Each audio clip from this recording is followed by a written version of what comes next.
all folks who are new to this, welcome. You are now officially members of the Nature Journal Club in good standing. This is a group that meets every month. We have a different topic each month to help you be able to keep a journal, go out into nature and use sketching and writing and drawing to explore what you see, remember what you observe more vividly to increase your observational skills, and it's a ton of fun. We also have field trips that are associated with this. So we kind of will play here and then go out on field trips and get to apply all the ideas that we have, that we've learned on how to draw and sketch. So if drawing wildflowers is your starting point, this is a really good place to start. If you're jumping in with like drawing songbirds, it would be a much kind of tougher sledding because they don't hold still. This workshop is part of a 2-month series on drawing wildflowers. And so today's workshop is going to dovetail in a really important way with next month's topic. In drawing any subject, there are 2 basic sides of it. One is to look at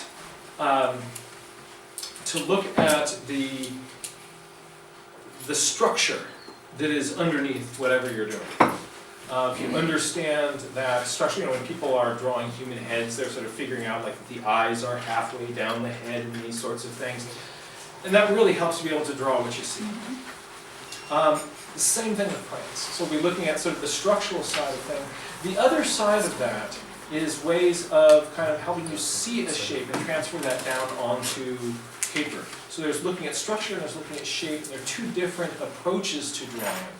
And they both work very well together. In this workshop, we're going to be focusing on understanding the structure. In our next workshop, we'll be getting into, so by the end of today's workshop, you'll be able to look at a flower, see the geometry in it, transfer that geometry to a piece of paper, handle foreshortening problems, how do you draw that from a weird angle, and but with just what we're going to be looking at in today's workshop, those drawings may end up being a little bit stiff, because it's really emphasizing that underlying structure. Next month, we're going to be getting really floppy and loose and getting these curling petals that are doing, like, you look at an iris and the petals are doing all these sort of weird curling things. We'll be really getting into those sorts of things. But superimpose those ideas on top of a structure that has the basic, fundamental, well, the structure of what's there. So these 2 classes are going to go together very well. If you can't make next month's class, we'll also try to video that one and put it up on the web. I want to thank again Ashok for his videography and making these accessible to all sorts of folks. So, but you're going to be in Alaska, so we're going to try to get somebody else to cover that point. But I do want to encourage people who are watching at home to think of these 2 lectures also as a pair, and they both are going to go well together. If you are watching from home, you are going to need a visual aid or actually a manipulable, a paper aid to help you work with these classes. Everyone in this class is going to, if you could give me a hand, Lena, I would really appreciate that. Inside this bag, there are some paper leaf models and paper flower models. Each person gets one of each. There's a bunch that are already cut out. So if you're watching this from home, you're going to want to have your own little leaf model to follow along. Seeing it happen with us here in the class is very different than handling it yourself and seeing how this works. So what you're going to want to do is go to this website, johnmuirlaws.com, and look for the blog post called Download Leaf and Flower Models. So if you want to, you can just copy this URL, johnmuirlaws.com/art-and-drawing/download leaf and flower models. That will get you a place where you can download a PDF of these worksheets. If you are a classroom teacher, you can download these sheets that have multiple copies of these paper models on them. So one page that has a whole bunch of the flower models, one page that has a whole bunch of the leaf models, if you're trying to teach this to a group of students. Or if you're just getting it for yourself, there's one sheet that has both the flower and the leaf on it, so we can save it. All right. We're going to start with taking a look at just a review of flower structure and anatomy. Then we're going to look at how do you, with a few lines, how can you capture the symmetry of a flower? And then we're going to look at how do you take that flower and foreshorten it, draw it from different angles, and then we'll get really zero in, just looking at an individual leaf or an individual petal. And what are some considerations with foreshortening or drawing those from different angles as well? Wildlife. Here it does. All right, so here we go. This is, if you've taken a botany course before, this will be old hat. But if you haven't done that for a while, this is a refresher. Maybe this is new to you. We're going to be looking at sort of the parts that you would expect to see on a flower and a little bit of the variation that you're going to see across flowers. The flowers sit on top of a stalk, which botanists call a pedicel. And that goes into a little swollen, I should stand over here, a swollen area that all the different flower parts attach onto. So everybody else would call this a stem, but botanist is going to call it a pedicel. On the receptacle here, there are going to be a bunch of other plant parts that are going to insert into the top of that. And what's interesting, if this is a top view of the receptacle, these different plant parts are going to insert in a series of nested concentric rings. So there'll be a set of sepals, inside that will be a zone of petals, inside that will be a zone of where the stamen attach, and inside that will be where the pistil attaches. So they actually are lined up inside in a predictable order. So we're going to start from the outside and work our way in, or start from the bottom and work our way up on this. On top of this receptacle, the first things that attach are what are called the sepals, and then the petals. The sepals are, if you imagine a rose, the sepals are those leaf-like structures underneath the flower that, when the flower's in a bud, completely cover up the bud of the flower. And in some flowers, those sepals kind of look like petals, but very often they'll be green, leaf-like protective structures, so as that flower bud is developing, those they protect the petals on the inside. Those open up and the petals emerge. The petals are the brightly colored, these sorts of things. Petals, right? The things we usually, that's what attracts us to flowers and makes them so beautiful. The petals are on a ring inside of where those sepals attach. Where the sepals attach. The next layer are the stamen and the pistil. The stamens, these are the structures that either make or hold the pollen, or the structure that gets pollen from another flower and lets that fertilize the seeds, the ovules that turn into the seeds in the middle of the flower. So for the part of the structure that holds and makes the pollen, these are called stamen. And there are two parts of those, the anther and the filament. The anther is the sac of pollen. And on different species, these can have different sorts of shapes. On some species, there is a little filament, and there's a stamen on a hinge that will flop there. On others, it's sort of a secured bag. These will often have different colors to them. And so looking at the shape of different stamen is another characteristic that people can find in flowers. Lastly, in the dead center of the flower is the pistil. And this is the part that accepts pollen from another flower, fertilizes the little protoseeds, the ovules in the middle of the flower, and turns into the fruit of the flower that we're familiar with. The seeds are inside this little structure. So this has three parts: the ovary, where the seeds are, a stalk on top of that called a style, with a fleshy pad that's often sticky for catching pollen on the top of that. So called the stigma. So stigma, style, and ovary, that makes up the pistil. So all of these are in concentric rings. And something that's really helpful to do when you start to draw a flower is to begin by trying to figure out what are all of these different parts and kind of make your way around. If you look at a lot of flowers from the outside, what you're going to see are just those first two layers. The sepals on the outside, and then the petals inside of that. So on this one, for instance, these structures down here, what are those? Sepals. Those are my sepals and my petals. Then if I look inside the flower, I'm seeing the stamen and the pistil inside of there. So when I'm looking at this flower from the edge here, I'm not able to observe the ovary in that. What are these green things on the bottom of these? Sepals, right. Now on some flowers, the sepals and the petals look the same.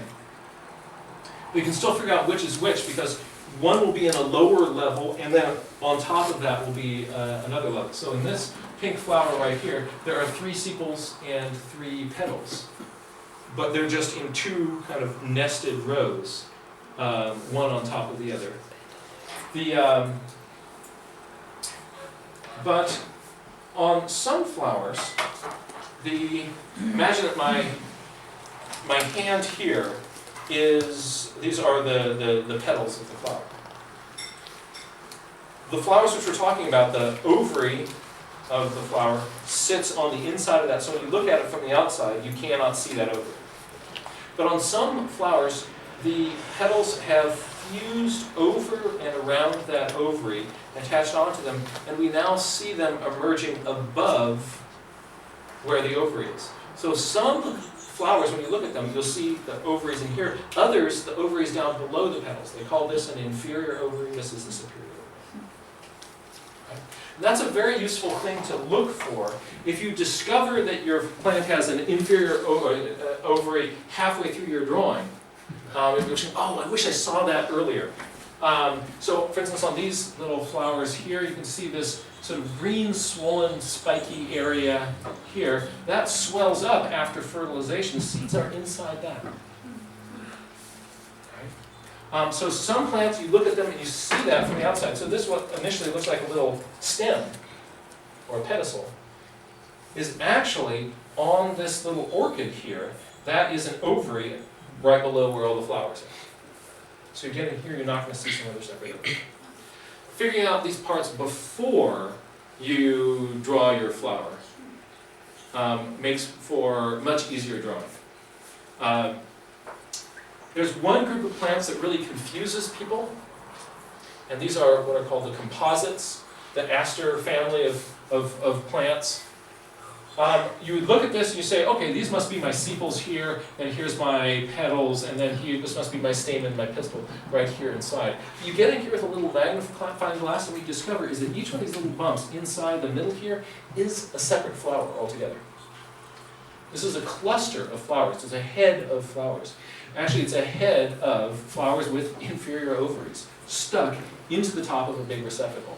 These leaf-like things underneath that are what are called bracts that hang out underneath this presentation of a whole bunch of flowers. These are little flowers, they've got their own petals here. 2 types of flowers in the heads of these. Some are these little flowers on the inside. Others, the other flowers around the edge, have one big strap-like petal. But each one of these little separate things around here, each one of those is actually a separate little flower. It's really fun. Next time you get a daisy, take it apart, take a look on the inside there. You'll see all these beautiful little tiny flowers. Great with magnification. Or the next time you want to give your partner a whole collection of flowers, a big bouquet, just give them a daisy. And you just give them about 100 flowers. It's a great way to economize. I like to often, as I am exploring a plant, I find that taking it apart and kind of analyzing what part is what is really interesting. On an iris, it gets very, very bizarre. Turns out that the sepals on the iris are those big kind of showy petal-like things.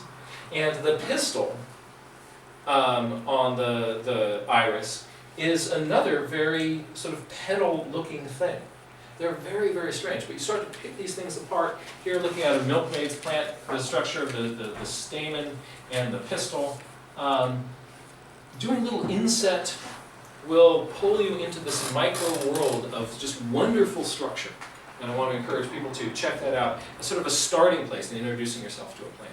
So we want to begin by really kind of looking at it, understanding what's there. Once we've got that, we're now going to pay our attention to how do I how do I then draw what I see on my piece of paper? Which is probably why you came here. Okay.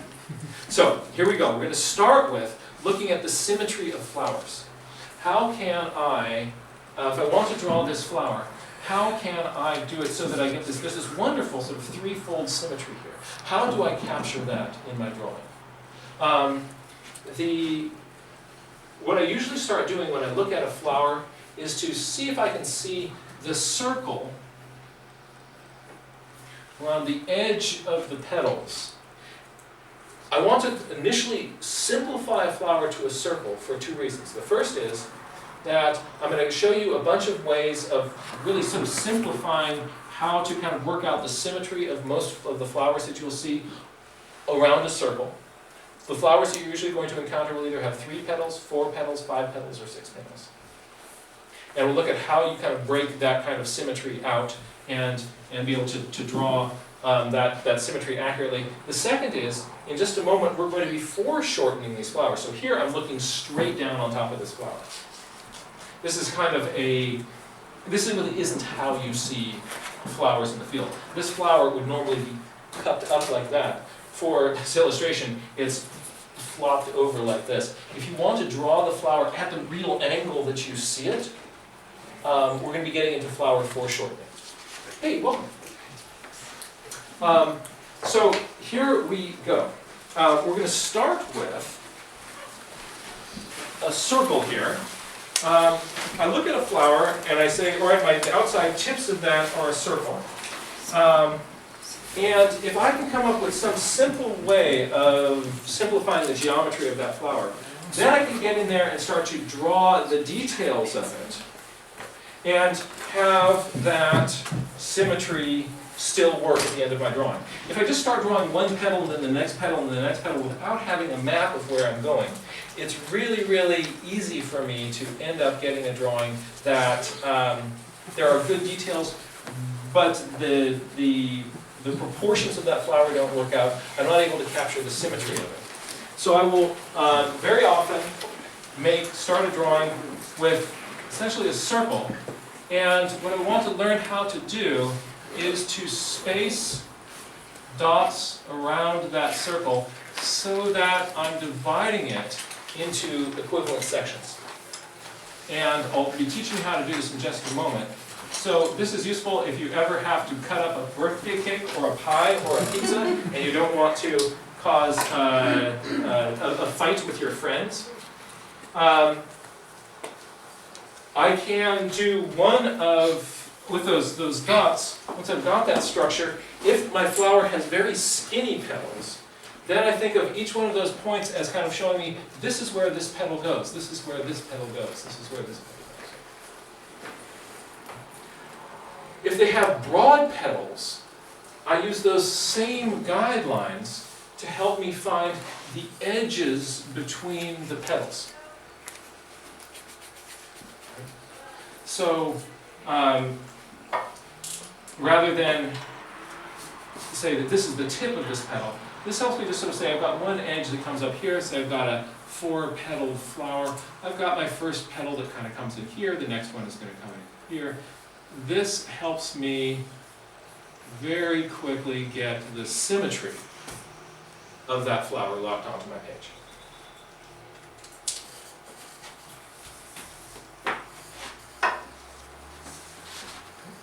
So let's take a look at how you handle the symmetry of 3, 4, 5, and 6 petal flowers. Well, actually, first a little disclaimer. This, I'm afraid, is another one of these workshops where I have probably put about 2.5 lectures worth of stuff into one talk. So this lecture is going to be kind of drinking through a fire hose again. So I want to apologize for it. There's going to be a lot coming at you. But don't feel afraid to ask a question at any point. And I'll stop. I want to make sure, as we're going along, if we're all kind of on the same page before we go to the next slide. Okay? Are there any questions at this point? Let's take a look at how we kind of quickly block out that symmetry in a way that won't cause a fight over the pizza. We're going to start with thinking about the symmetry. How can you, say, draw a circle and put 3 dots on it, evenly spaced around that circle? if you've ever been, anybody been to a peace march where people bring their own placards? They're walking along, and you look out there, and there's always going to be somebody who, here's their peace sign. Right? Just really asymmetrical. And if you sliced a pizza that way, there would be a fight. Right? So how do I get that to be perfectly symmetrical? What I'm going to first do is I'm going to visualize a center line through this circle. And visualize a line right along the bottom. My 2 dots are going to be exactly halfway between them. On this projection, it looks like it's a little bit closer to the bottom because this is being projected from below. But if I go exactly 1/4 of the way up the height of this, so here's halfway, so here's 1/4 of the way, and I put dots there and there, those are the points that are going to allow me to divide this into thirds evenly. Right? So for the symmetry of 3s, right, go 1/4 of the way up, 1 at the top, and you're good to go.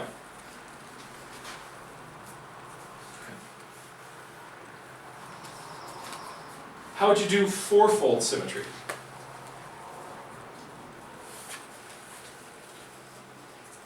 I'm here seeing people doing this, right? So people are going like this, yes, and folks at home, if you're doing that, you just make a cross right through the middle of it, and boom, you now can make 4 skinny petals, or 1, 2, 3, 4 big round petals. That's the easy one. 5 is really tough. We're going to do 5 at the end. So we're going to skip right to 6 instead. How do you do 6?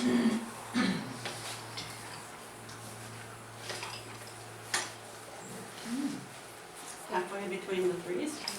Yep. So she says just do 3s, and then cut them each in half.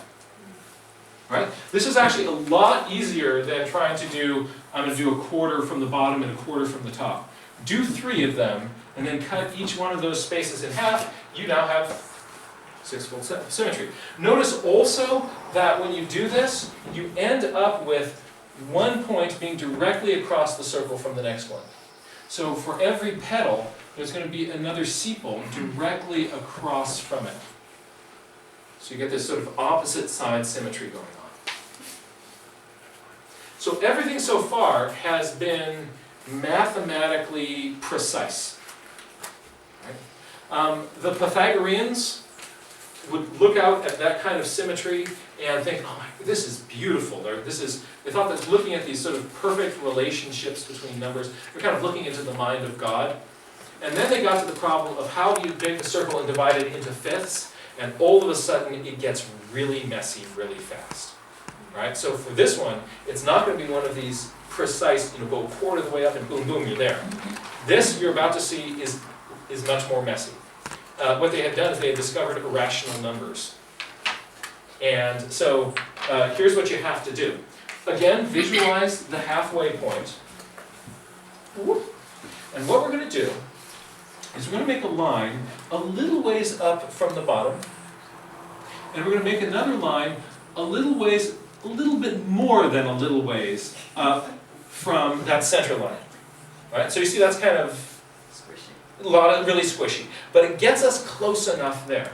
Another thing to notice, if we think of this as, say, a person with hands and feet down here, right? Notice that the feet are inside of where the hands are.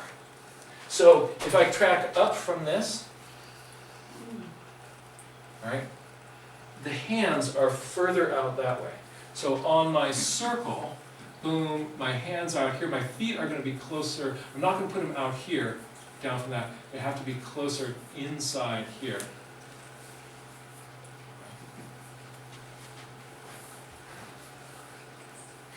Even if I'm not spot on precise with this, I can get it close enough to really have it work. You notice that this flower right here is not perfectly symmetrical? Right, so we didn't really have an exact, but then it's close enough that it's going to sort of feel natural, right? Because on the real flower out there, maybe the sun's a little bit brighter on the side and it's leaning this way, they got a little bit more plant juice, but we'll still be able to capture a sense of that symmetry of that flower.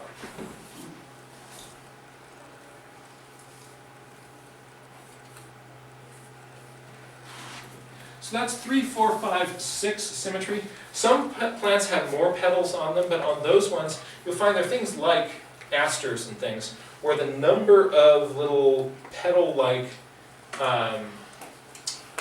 flowers that are sticking out on the sides of it will be a different number on every one in that patch. So it's not as tightly constrained by these geometries. So learning the 3, 4, 5, and 6 symmetries is going to be the best way to prepare yourself for mapping those onto a flower shape. Are there any questions about that? You ready to foreshorten them? So what we're going to do now is, see this again, this is taking the flower and just tilting it towards you. But most flowers are going up to the sky. And so you're often sort of seeing them at an angle. And this view this is sort of a cubist lie of how the flower looks. It's saying, I'm going to see, here's the drawing of the flower as if you're seeing it from the top, but the stem shown as if you're seeing it from the side. Okay. So if I really want to draw it the way that I'm seeing it, I need to foreshorten my flowers. Right? So here we go. We're going to foreshorten these flowers. In this, again, that circle comes into play. Because the circle, when I look at it straight down, look at the shadow of this. See the shadow of that piece of paper? When you look straight down on it, it's round. If I tilt it, look at that tremor, right? When I tilt it, it becomes an ellipse. Right? So, what I'm going to do is take my circle and tilt it, and that's going to make an ellipse shape. I'm going to be mapping the symmetry of my flower then onto the ellipse. Just a note about drawing an ellipse. This is an ellipse. These are the two most common mistakes that people make when they're trying to draw an ellipse. They'll either make the corners sharp, or they'll make the whole thing a box with rounded corners. Okay. So what you're going to want is a little bit of taper towards the tip and rounding at the tip, instead of doing those two things. So drawing a few ellipses will help you. Don't worry, you don't have to one line draw a perfect ellipse. It's hard to draw a perfect ellipse or a perfect circle. You try to draw a circle and it ends up lopsided, just keep making more like lines, and eventually your brain's going to connect on something that's more round. Same with drawing an ellipse. If you don't like that, then keep kind of going and sort of work over that, and then you get something that will be closer to the shape that you want.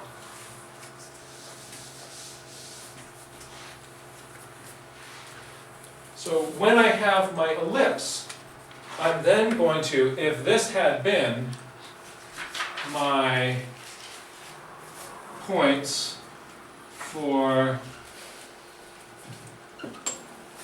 my petals, on this ellipse here, alright, so this is it's above the center line and close to the outside edge, above the center line, close to the outside edge here. Alright, these ones here are in from that.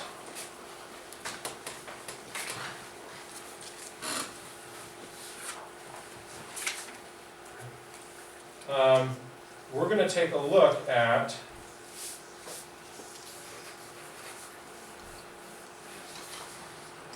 how to make that symmetry work for you. All right? So everybody has a flower model like this one. All right, let's get out our flower models. And what you're going to do is you're going to take this flower model and you're going to hold it from one side. I'm going to stand on this side. You're going to hold it on one side and bring it up to your eye level. You're going to hold it at eye level and close one eye and take a look at it. Point one petal straight up and the other straight down. And what I'd like you to do is to tilt the top edge back away from you and look what happens to the shape of the bottom petal. What do you see? It's bigger. Longer. What happens to the shape of the bottom petal? I hear wider, shorter, and longer. What happens? Longer and wider. Shorter. The bottom petal? The bottom petal. The one closest. One closest to you. Shorter. Close one eye, hold it at eye level. So hold yours down here, hold this up at eye level. Right? Oh, it does get shorter, huh? What happens Looks to the longer. chip? It's shorter. It's shorter. Shorter? It's shorter, but it's fatter than the sideways ones in relation, in comparison. All right, so it feels fatter and shorter to you. All right. What happens to the shape of the petals on the sides, the ones that are going out to the right and the left? Do the same motion. What happens to the shape of those petals out on the sides? Skinny. I'm hearing skinnier. Narrow. Narrow. Do they get longer? Yeah. So here's there's an interesting sort of optical illusion that is going on here. As we squish this thing, we're seeing that bottom one go from this to. When those proportions change, part of what happens is our brain says it must be getting wider. That's because we're seeing that its dimensions have changed. And so relative to this is wider. But if I actually draw in some verticals here, you can see that the width of this hasn't changed. As I tilt the paper, if this petal had to get longer, the paper would have to grow. Right? So on this here, I've got ones that are going away from you and close to you. They get shorter. Ones that go out to the sides, they get skinnier. And ones that go somewhere in between do something in between them. Yes? Why isn't the top one smaller because it's farther away? Great observation. So she's noticed that, we think I should be seeing all these pictures of railroad tracks, stuff kind of going away into the distance. My brain knows that back one should be getting smaller. Right? And I look at it and I say, I'm really not seeing that effect. Right? Try doing this. Try taking your paper model and hold it right next to your eye. Like that. When it's that close, you can see that effect. But the minute it's out here, at arm's length, that effect disappears. So that kind of railroad tracks going into the distance thing, that works if you're drawing a large object or it's very close to you. If you're drawing a view like you're an insect and you're on the petal of this flower, right? From that view, you would be seeing that really clearly. So somehow perspective doesn't apply? So, because it is a smaller object at a greater distance, the amount that still is going on, but it's to such a small degree that we can't perceive it. So we can effectively ignore all of that railroad tracks into the distance thing. And this simple model here, just think of squishing it this way. I don't have to worry about how much that one is going to be reduced. Right? Other things go on when I'm up this close, right? The halfway point of that is much higher. The bottom one seems really, really, really big. Right? And there's a huge difference in the size of those things. But at this distance, I'm really not picking that up. And this is the distance where we're drawing most of our plans. So we get to ignore it.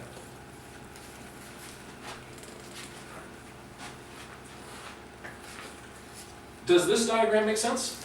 Take a look at it. What's going on here?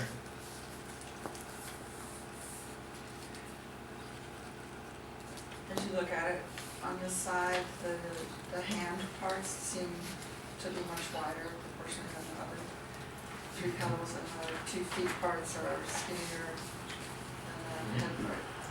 So I've got a head that stays wide. Right?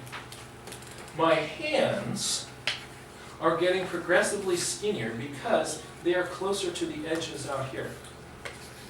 And my feet that are down at these 45s are a little bit shorter and a little bit skinnier. So they're kind of half and half.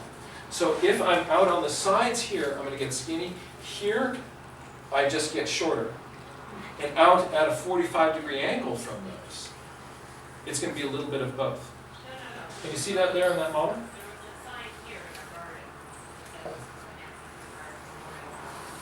What I'm going to do now is I'm going to take this drawing and I'm going to replace it twice over here, but each time I'm just going to rotate it slightly. First of all, is everybody with me on this so far? Yeah. Because this is about to really fill out with a bunch of stuff. This feels good. So out towards the edges, skinnier, top, bottom, that's going to stay shorter, and then sort of half and half out at the 45s. I'm going to rotate it. Look at where the red stem is. The red stem here is not to be a stem of the flower. The little red line is just to sort of help you sort of see how I'm tilting these. So I've kind of done a little bit and then a little bit more. What I'm doing here is just giving you a lot more places where these petals can be. Because I'm now going to take this and squish it and this and squish it down below. Does this make sense? So I'm going to squish these. And just notice, petals that go out to the side get skinny. Petals that are either pointing up or down keep their width, but get short. And petals that are 45s are somewhere in between those.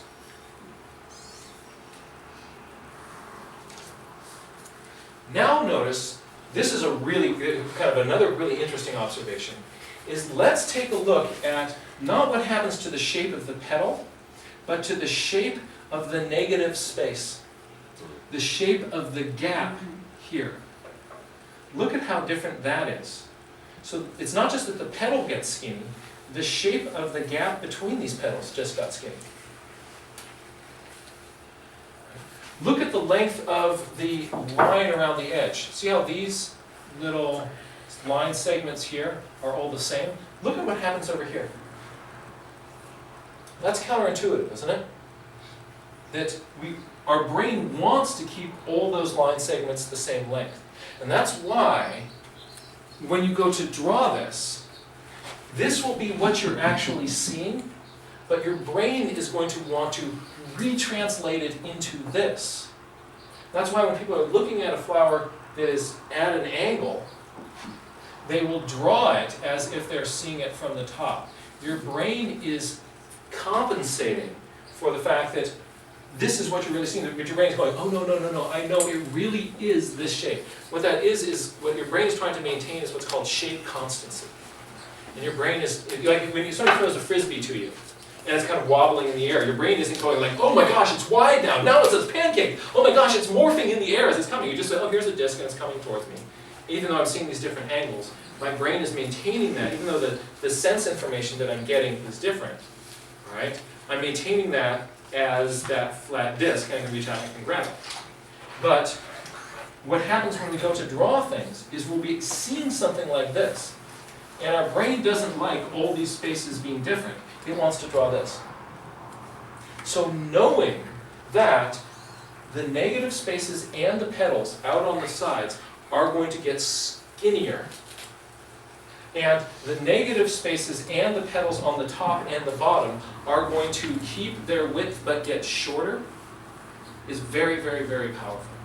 If I can take that pattern home from what I'm seeing, that's what I want to get out of this. I want to see that pattern across all these different examples. Does that make sense? All right. So now what I'm going to do, one last step of this, I'm going to take this row here, I'm just going to pull this drawing out, put it down here, and then spin it a little bit more. So this same illustration, I'm just going to tilt it. So flowers don't always have to be the oval pointing up. Flowers aren't always oriented like that. The flower may be oriented over here like this. So I can take any one of those flowers and just put it at a different angle.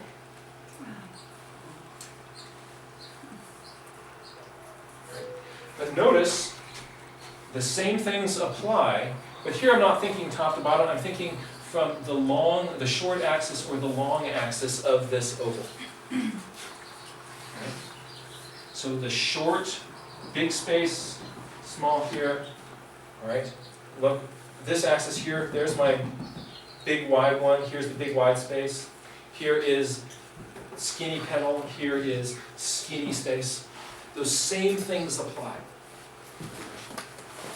If I train myself to notice this and see it on the paper here, I can then see it on real flowers, and then I've got a fighting chance of getting it down onto my paper in my illustration. But I have to overcome my brain's tendency to go for shape constancy, which is to pull it back towards this. Let's also notice that in all of this case here, each of these petals, the axis of each of these petals points to the center of this flower. Is that true all the way down?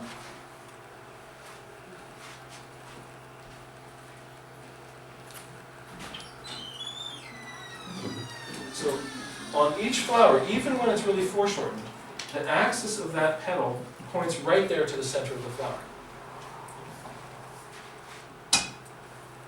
So what's wrong with this picture? The axes don't point to the center of the flower. Yeah. So this is probably, I went online and did a Google search for a drawing of a daisy. And I started looking around, and this mistake is extremely common. I think it's probably the most common sort of daisy drawing mistake. What you do is you start putting in your petals kind of like teeth, and then you get to the corner, and you wrap around the corner. And then you come down here like teeth, and then you wrap around the corner. People do make the same mistake when they're drawing the gills of a mushroom. Instead of pointing it to the center, these ones here are all pointing here, these ones here are all pointing here, these ones are coming straight in.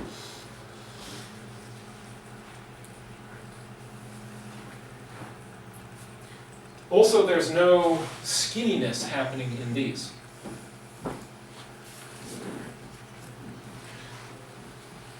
Are there any questions on these sorts of proportions?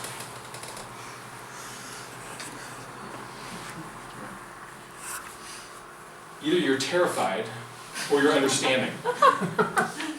Are we understanding? Both. Yes? Okay.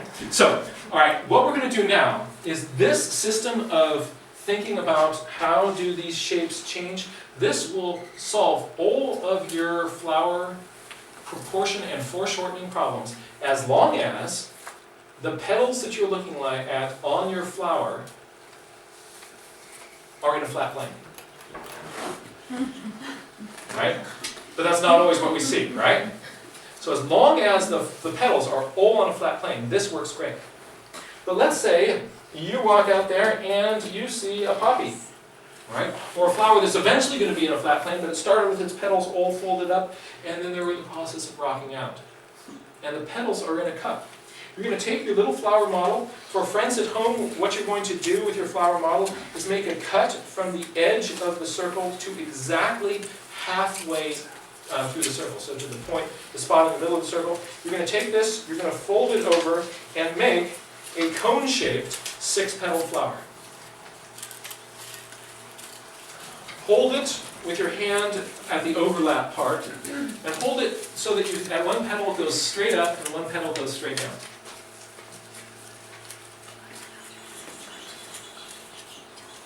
Right. Hold it out at eye level. All right. We're about to see what we can do, how do we handle cone-shaped flowers. So we're going to hold it out at eye level, and now close one eye, tilt the top edge away, and look at what happens to the shape of the bottom petal. It just got short. Now let's take a look at what happens to the location of the center of the flower. What happens to the location of the center of the flower when you do the same thing? Ooh, it's dropping. The center of the flower does not... Notice that the outside edge of this is a circle. As I tilt it, the outside edge of this piece of paper is an ellipse. Right? As I more tilt it, the more of an ellipse I get. And the center of that flower doesn't stay in the center of the ellipse. It did on the flat piece of paper, I tilt this, the center stays in the center. But all of a sudden, my center is dropping. Holy smoke. Right? What happens to the shape of the top petal? Looks like it's getting longer. It looks like it's getting longer. Is it? Is it getting longer? It looks like it. It sure looks like it. We're thinking like, uh-oh. This is another one of these sort of my mind messing with proportions, but it really looks like it. Here's the good news. It is. Right? So how can it get longer? So those petals before, it was just an optical illusion. But what's going on here? Why? How is it getting longer? Just the bottom, the center's dropping. So the center is dropping. The Just petal. look at it, it's like that, and now it's getting. Oh, she says, look at it. The petal's like this, and then it's like that. So she's pointing out that the petal, I would do this with 2 hands, but can't today. Right? So I'm just the top petal here. You're looking into the cone. Can you imagine the bottom one? Right? Yeah. So you're looking out initially, this top petal here is foreshortened towards you. You're looking at a foreshortened view of that petal. So as you tilt it up, that arm gets longer. Right? So, it actually is getting longer. So it's starting off foreshortened towards you, and then as you tilt that flower, you get to see the full length of that petal. So that back one really is getting longer. Right? Now, for even more fun, we're going to take it and we're going to tilt it, and tilt it down. So imagine that the little circle in the middle there, that's the sun. We're going to bring the sun just to the horizon, to the edge of the ellipse. Right? Now, take a look at what happens on the underside of this ellipse as you start to rock it a little bit more.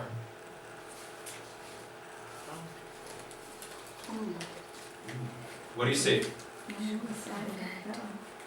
Sorry? See more? The underneath side of the front panel. She says she sees the underneath side of the front petal. You start to see the bottom of the cone appear on the underside of the ellipse. Once the center point drops below the horizon, the center point, you now see it below the ellipse. So diagrammatically, if this is a flat flower rotating, this is a cone-shaped flower. So first, the center point is dropping, dropping, dropping, dropping, and dropping until we start to see it underneath.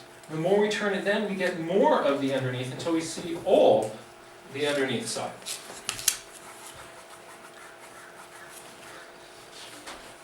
If you make this into a 7-petaled flower and do this, you have to move it a lot in order to get to the point where you see the underside. If you make this a long 5-petaled cone, you don't have to tilt it very much before you see the bottom appear underneath it. So the speed at which this center drops depends on how steep the cone is. It doesn't move at all if it's flat, and the steeper the cone, the faster it's going to move. So a steeper cone can give you a faster drop and bottom appearing on the underside there. Notice again here, notice that this ellipse is the same shape as this one is the same shape. These are the same blue ellipse. Right? And so there isn't a direct relationship for an ellipse this size. The center point should be here. Where that center point is going to be depends on how sharp that cone is. How flat or how steep that cone is. So it could be here, it could be here. You could have an ellipse this shape with the point already down here if it was a really long cone. You just move it a little bit, you'd see the back side of it. Does that make sense? Pause for a moment and see if anybody has any questions. This has been a lot.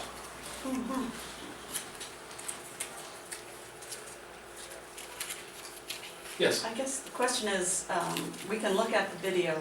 Will you have any printouts to look at, or so you Yep. can remember what you're saying. It's going to, we're gonna have the video. I'm gonna make a bunch of blog posts with these graphics on them. Also, in spring of next year, I'm gonna have a book out with step-by-steps and all of these visuals in it as well, so you guys get a preview. But still buy my book, even if you see these books. Right? So that will be out next year. So let's check this out.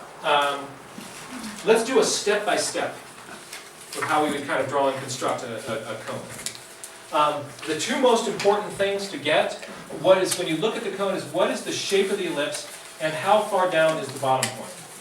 It can be anywhere along this line. I could have it here, I could have it here, I could have it here. All of those are possible cones. So what is the shape of my ellipse? And how far down do I make the bottom of that?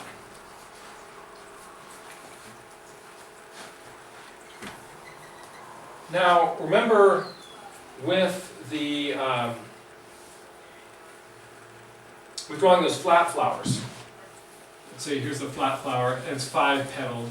I'm going to go, here's 1, 2,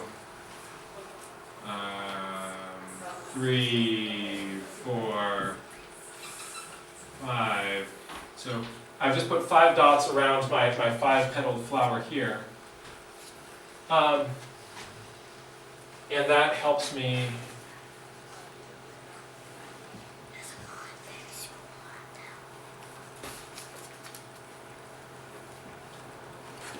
be able to draw it.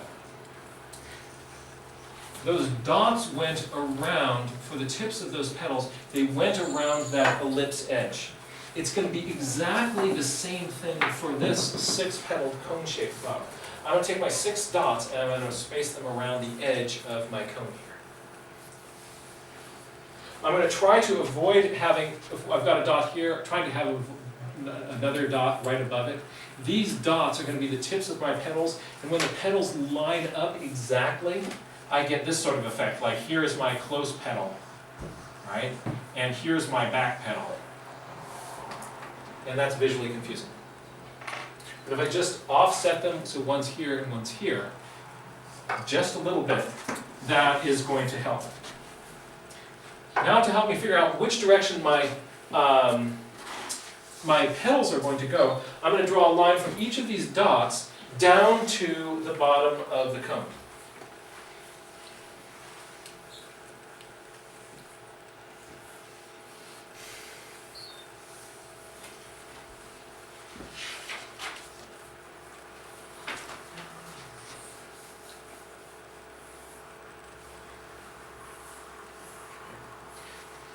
Now, I would put down my non-photo blue pencil and pick up my graphite pencil or my pen or whatever my favorite drawing tool is. And I start to sort of draw the heavier lines that people are really going to notice and see. Here are my sepals on the bottom, and if here's a petal coming down, here's another petal coming down, I'm having the little notches between my sepals be the places where those lines come in. Very often the petals and the sepals are imbricated, where one will be in the space between the others. I usually draw starting with the parts of a drawing that are closer to me and then working my way backwards in space. So start with what's close, then work my way back. That way if I've got, say, 2 things that overlap like this, if I draw this arm first, I know where to stop drawing this arm, because I've already got this one drawn, right? But if I did this one first, I'd have to erase part of it to put in this arm right here. So what I'm going to do on this is I'm going to draw the petals that are closer to me. The ones that are more in the center keep their full width. Ones that are way out on the side get skinnier. And ones that are a little bit not quite, sort of somewhere in between, are going to be somewhere in between. So really wide ones, somewhere in between, and skinnier. Does this make sense so far?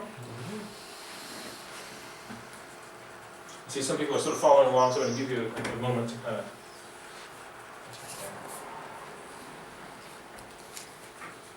Then for those petals in the back, I'm going to do the same thing, but as I draw them in, I'm going to make my lines a little bit lighter. That will help give a sense of depth. Bold lines tend to pop forward, lighter lines tend to recede. So if I make the ones in the background a little bit lighter, that helps them sort of drop back. It makes the drawing a little bit more three-dimensional. This one's more off to the side, so it's skinnier.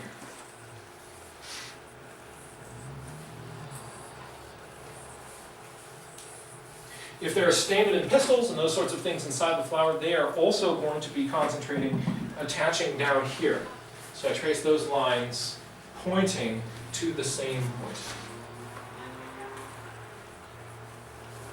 So this is very diagrammatic. It looks really stiff, but what we're focusing on today is that structure. Right? In next month's class, we're going to be getting the twisted, curling, sort of subtle randomness of effects. That on top of a structure like this is extremely powerful. But here I can really frame out geometrically what is the structure behind this flower. You guys ready for what's wrong with this picture? I don't even know what's right with this slide picture yet, so. Should I put this up also as a blog post? Okay, we'll do this one as a blog post as well. So let's give this a try. What's wrong with this picture?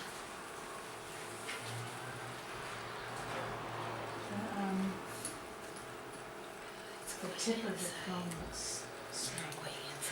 It should be further back or something. Yeah, there's Yeah. there's something. It's pointed. Which way is it kind of The pointing center's to? up too high. The center seems too high. Yeah, because it should be down. It should be down. So here's the center. I'm seeing the center of the flower up here. So if I draw that as its own flower, it works. From the side, all right, it's hidden. So this flower has two bottoms. Yeah, one up there, one down there. Yeah. So, but I recently saw a Hallmark card as a picture of a morning glory flower. And you look at it, and sure enough, it has two bottoms. It's a really common mistake people make in drawing these sorts of things. Maybe it wasn't Hallmark, maybe it was some greeting card. And I thought, like, ooh. It looked nice though. But even if it had an inferior ovary, it still would be wrong, right? Yes. Yeah, because we're seeing the bottom of the cone here and the bottom of the cone here. What's wrong with this picture? Petals don't point to the center. Yeah. The petals don't all point to the same place. All these ones up here point to right here. And all these ones here point to here. This has two places where the petals. It's hard to get your brain to let this petal back here reach all the way here. You're thinking, oh no, it can't be that long. But it is. So, but what people tend to do is they'll do the ones closest to them, and then they will do the petals in the top part, all coming from some point right up here at the tip of the top of the petals. Can I ask a question about the previous slide? Yep. Drawing? Or what was wrong with the thing? On the one on the left, wouldn't it be possible for the pistils and stamen to be very long? I guess it could. Yeah. Then this petal is having a little bit of difficulty with its It's like, shape. But yeah, so these would have to be things that would be attaching all the way down there and coming up. And that front petal would have to be one of these like you see in a mustard.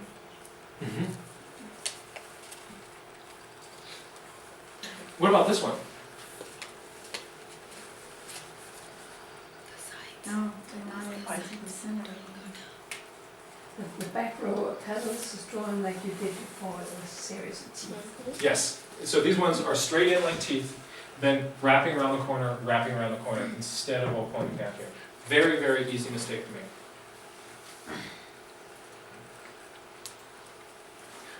Cones also can be compound cones. Right? So a cone within a cone. So if you look at this flower, it starts off narrow, the tube gets wider. Right? So you can think of, if I have a cone here, right, I can attach that to another cone. Or a cylinder.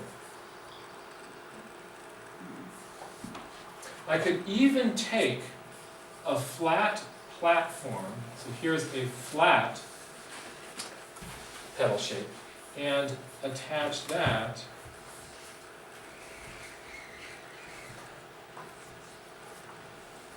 to a tube.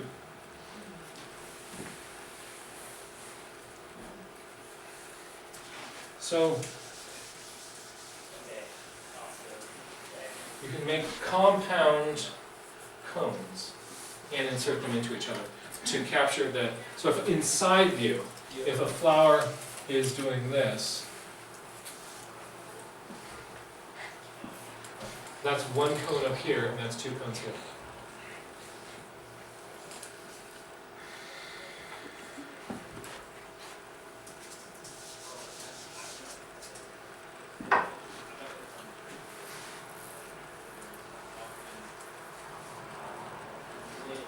I'll say one more, just sort of step by step. The two most important things in drawing the cone, the shape of the ellipse and how far down that little kind of first, you see the bottom of that cone. I then draw lines from the edges along either where on skinny flowers, that would be along, skinny petals, it would be along where you see those petals, sort of the middle of those petals. On big broad petals, I would put those lines where the boundaries between big petals are, which is what I've done in this case. And then I'm going to start drawing front to back. I draw the elements that are closest to me, so the edge of this petal that is closest to me, the edge of this petal that is closest to me here. I put those in, and then I draw the part that is behind that closest edge. Next month, we're really going to get into how do you draw these sort of curling petals and shapes like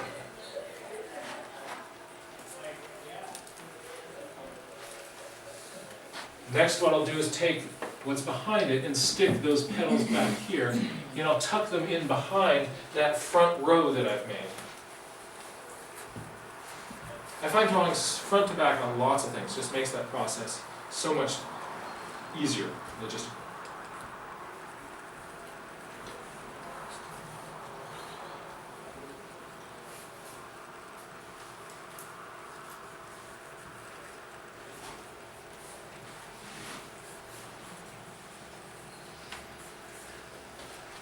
Are there any questions? Do you have any advice on how to place the dots on the ellipses? And it's not as easy as, because they're not necessarily symmetrical like the circular ones. Yeah. So that page where I had those 5 pointed stars rotated, that one's going to be a very useful thing to study. One of the problems is it's hard when you're thinking, like, how do I make that up out of my head? But here's the good news. When you're out there in the field and you're doing this, what you're doing is you're saying, okay, I've got my flower here and I want to put my dots in there.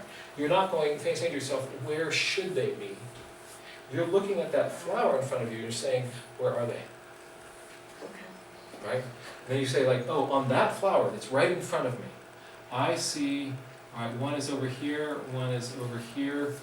It helps to close one eye when you're looking at the flower, because that gets rid of your 3D vision. And then you're saying, then I'll even take my pencil and kind of draw in the air, and then say, all right, coming around, I've got another there, and another there. Okay, that is going to be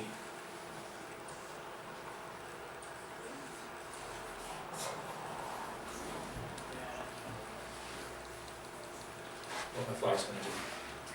So it really helps when the real thing is in front of you. But having those general ideas is going to help you be able to see that. Oh, I see the face of frustration. No, it's okay. You're doing, how are you doing? Okay. So no, by the way, anybody who has any questions about these things, what I want you to do is please feel free to ask and let me help clarify. And if we can't do it here, if you get home and with the blog posts that are up, if it's still confusing to me, I want you to shoot me an email and we can talk about it. Maybe I make another blog post specific to what you're talking about. Or maybe you come over to my house, we sit down together, we get out a piece of paper and we work through it. Or we do that on a field trip, right? I want this stuff to be accessible to you, right? So so please feel free to ask as you need support and help, and I'm here for y'all. You can do this. You can do this. It's going to be weird, right? We're going to have to sort of push through like this feels like there's an awful lot of geometry going on in here. Right? I just want to draw some flowers. Work with me, right? So if we can get our brain wrapped around the structure thing, the kind of organic drawing process sort of flows out of that much more easily. At first it seems like a bit of an awkward fit. I just want to get out there and get my Zen moment all over the flowers. That's much easier once your brain wraps around the structure stuff. You got a question? A field trip is going to be for flowers? Yes. So our next field trip is starting off as an owling adventure at Montebello Park, and then is going to morph into a flower drawing extravaganza with a potluck breakfast. So is that the one in front of Skyline, Montebello?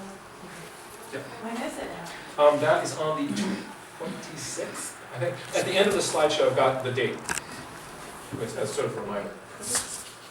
Right? So now what we're going to do is, instead of thinking about foreshortening the entire flower, we're going to foreshorten just one petal or a single leaf. So just as there are these sort of big foreshortening ideas in the whole flower, we can take those and apply them to a single leaf. Let's get out your leaf model. Right. Does everybody have one? You should all have a leaf model. What I'd like you to do is turn it so that the tip points down and the illustrated side is pointing towards you. If you want to, on these flower models and leaf models, by the way, you can hold them up against a window sometime and trace out all the veins on the other side and the patterns of the petals on the other side. That makes them a little bit more useful. What I'd like you to do is hold this out at eye level, close one eye, and take the top edge and tilt it away from you, and what happens to the overall length of this? As you tilt it away, close one eye, what happens to its length? Yeah, it gets shorter. Compare it to something against the opposite wall. Like put it, line part of it up with this, right? You tilt it, you kind of go like, oh, that gets shorter. You seeing that?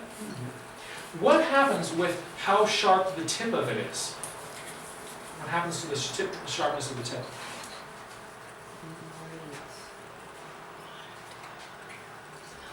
It's minor. Not as sharp. What happens? Blunt. It gets more blunt. Can you help me out with something? Right, grab that marker. Right? I am going to and trace the tip shape. Oh gosh. Oh gosh. Oh, no, that's me wiggling around. No, that's good. That's good. Okay. All right, now trace the tip shape. Oh. Ready, you go. Kind of like that. Okay. Well, there we go. Perfect. That ended up being more challenging than I thought. I need to find some way of bracing this arm. But so our first time we got this shape. Then when we tilted it, we got that shape. So the sharpness of that tip is actually changing. Right? So it comes from more acute to more obtuse. Now, let's go with what happens to the angle and the spacing of the veins.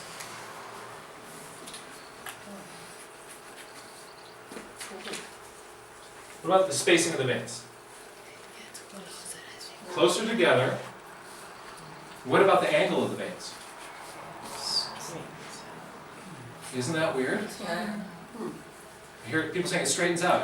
It's flatter. So for folks watching at home, really, don't just take our word for it. Get one of these models, tilt it, do it yourself. That's what really makes the difference here. You've got to check this thing out. It's really cool. So the if we have a leaf like this, I tilt it, it does that.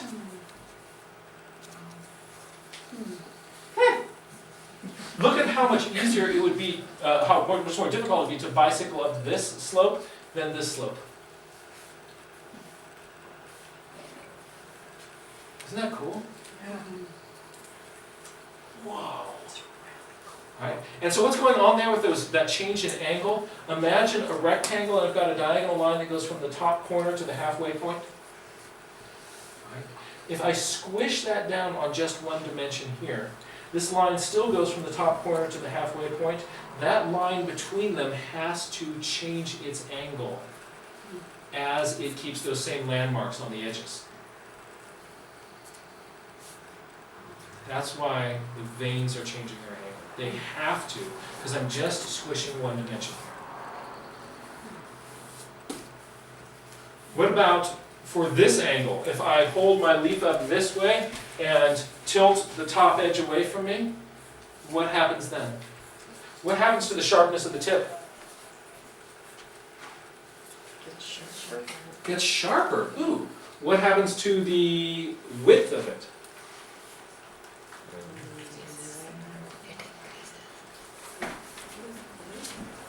Let me see this. Gets narrower. I'm going to get you a better one. This way.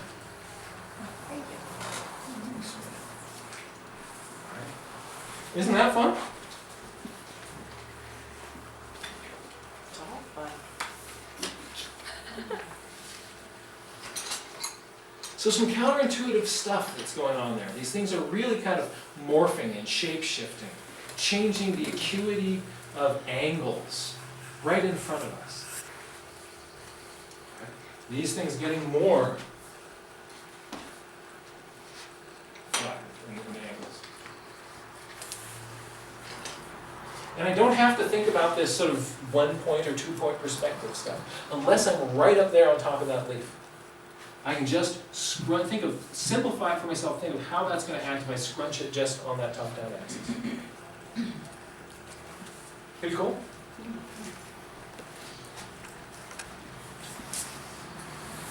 All right. There is one more piece of this whole business, right?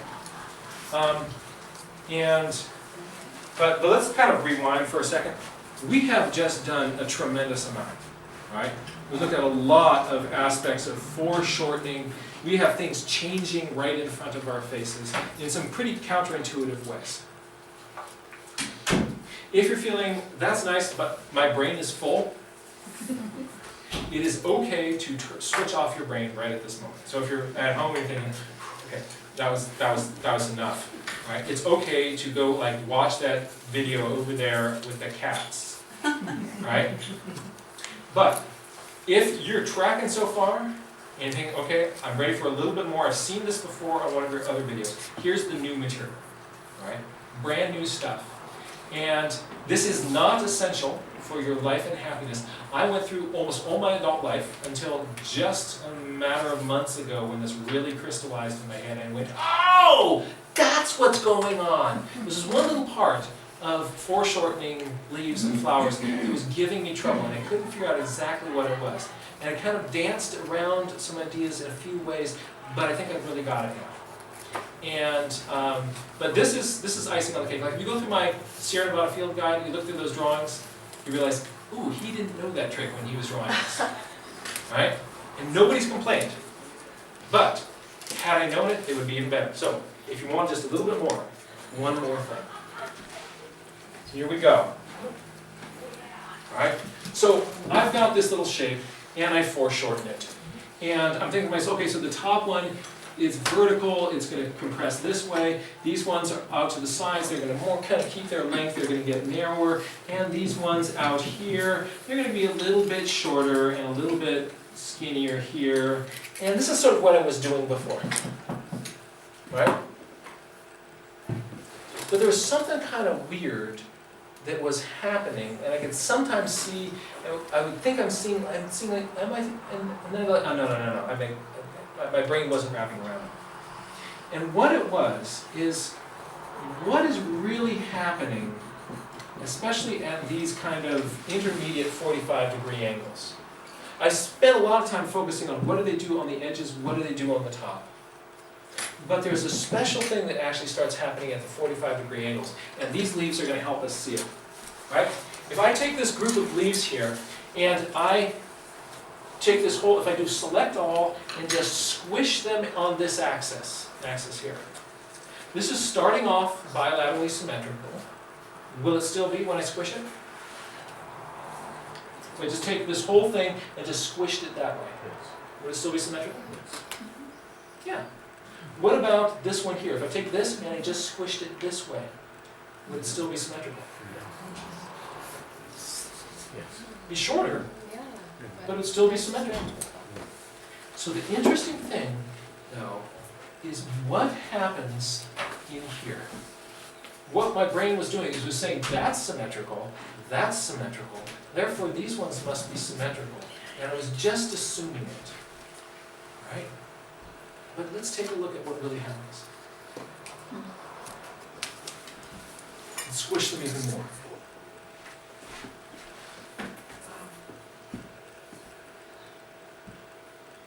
Are you seeing it? Out there at the 45s, that symmetry is gone. Even more dramatic if we put veins in. Look at the angles of those veins. And this isn't just on the screen here. We can do this with our leaf. Take your leaf. But the leaves, the veins don't line up already. And these ones, so that they don't match, but they go out at the same angles. Okay. Right? So watch this. Take your leaf, put it in front of you, close one eye, rock it back so it's at a 45-degree angle, and now spin it so that it points over your right shoulder.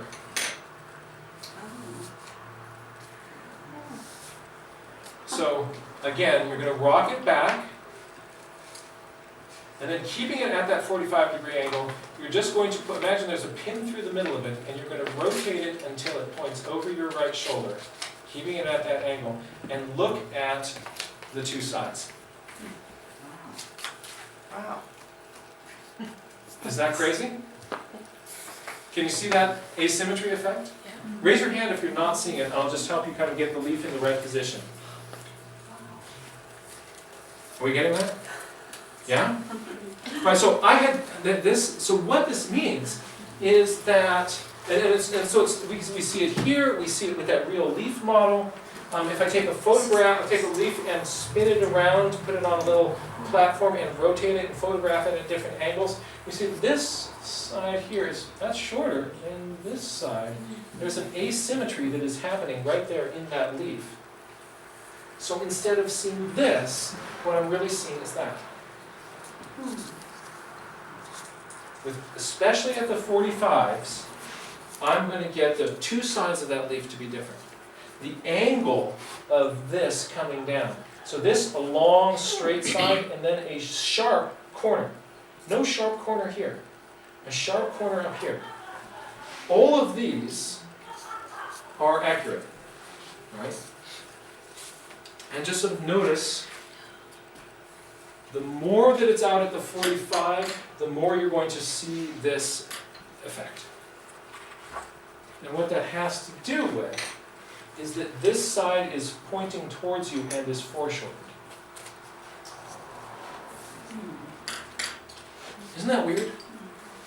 So if this, by the way, if this feels like too much and your brain's just going like, no. It's okay. Save worrying about this for another day. Right? But if you're thinking like, I don't get, I'm kind of getting that other sort of stuff, I'm going to just mess around with this leaf model and I'm going to see what happens. What you want to do is start looking for this effect. Start looking for it on real leaves, start looking for it on real flowers, on photographs of flowers. Can a take a photograph of a flower? Can show this angle, right? Or other photographers out there, write into our Nature Journal Club group, you get a good photograph that shows this effect. Right? Share that with other people. Start looking for this and mess with it.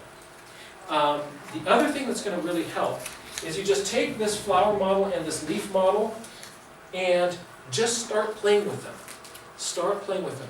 Spend a few minutes every day tilting it at different angles and seeing what it does. Point it, tilt it, point it over your shoulder. Notice what happens. Right? And remember to keep it at eye level.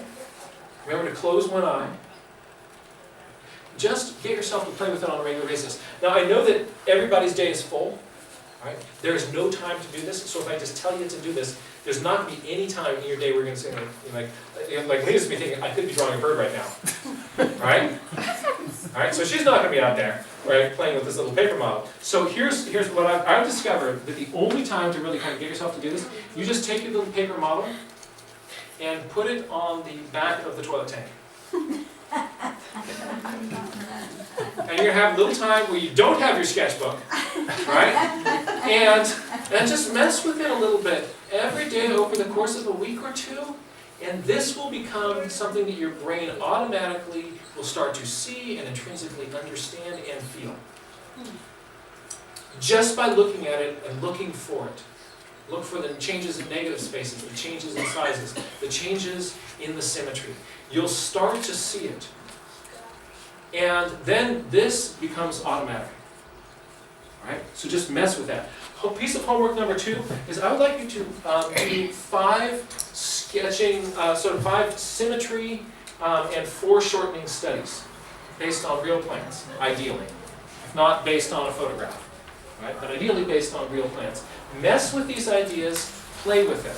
What we want is for your brain to start grappling with these ideas so that next month when we're kind of getting into the leaf yoga thing, that you already are going to have a handle on this kind of symmetry. Because today we're looking at our leaf like this. Next month, our leaf is going to be doing that. Right? It'll be curling and twisting. Right? So if you get this stuff intuitively now, that will just be another layer on top of it instead of like, what on earth are we doing? Right? So we can play with those ideas. And lastly, is if there is an idea here that you found really cool and really helpful to you, I'd like you to teach it to a friend. Right? And that's actually not for them. It's for you. Because what you teach to somebody else, your brain will retain and you will remember much more vividly. So if there's something here that you really want to remember, why do we want to get this structured flowers with lots of tiny little structures? How do you draw that without going nuts? How do you draw twisting iris leaves? How do you draw bilaterally symmetrical flowers like monkey flowers and things like that? Or big flowers with big tubes sticking back on them? How do you draw flowers with many complex repeating parts like a lupin without going insane? There have been some really neat lupin drawings also on the Facebook group. That's been exciting to see. We'll get a lot more of that. Our next field trip is to Montebello Park. There is one crew of people who are meeting at 4 in the morning. And that doesn't mean 4:15, it actually means 4. Because once people leave that parking lot, anybody who's late won't be able to enter the park because they need to be going in with a guide and a ranger at that hour because the park's officially closed. We've got some special docents who are meeting us and are bringing us into the park. The registration for the Owling Adventure is closed. So if you missed that, you gotta get on that Facebook group. That announcement was made there. Also was announced on my newsletter. But that part is now closed. What's going to happen is those people are going to go out owling and they're going to come back really hungry around 7 to 7:30. And that's when all the rest of the members of the Nature Journal Club are going to be appearing in that parking lot. Now the park is open. So if you didn't want to get up early or you missed that, you're going to come out with a potluck breakfast. We're going to have a huge potluck breakfast feed there at Montebello Park, and then go out and get our wildflower on, right? And there's also some neat views and other things to do there. It'll be a ton of fun. But you'll really find yourself much more satisfied with the plant sketches that you'll be making if you mess with these ideas up front. Right? You can do this. It's the more that you practice it, what you're trying to do is to rewire your brain. Your brain, again, wants to keep that shape constancy, and it knows that all those petals are really the same length. And when you're trying to get your brain to see from this angle with one eye closed, I'm actually seeing those as different lengths, your shape constancy part of your brain is going, no, no, no, no, no, no, no, pay no attention to that, it's really the same shape, right? Things just, you're seeing it from a different angle, you fool, right? But you want to just learn to accept that, because that's what you're going to be drawing on the paper, to make it look like what you see. And the trick to doing that, again, is messing with that little paper model. Starting to help yourself to see those differences. It makes a huge difference. And have some fun with it. Just be playful with it. Mess around with it. See what works. And if you find out there's some things that are not working for you, that's okay too. Right? Find out what works, find out what doesn't work. Notice what's not working, then you tell me and we'll fix it. Right? You can do this. This month, your plant drawing skills are going to rocket up. Next month, we'll take it even higher, and you're going to have a spring filled with some really wonderful wildflower stuff. So, thank you for coming, and looking forward to sketching with you at Montebello. And Thank you.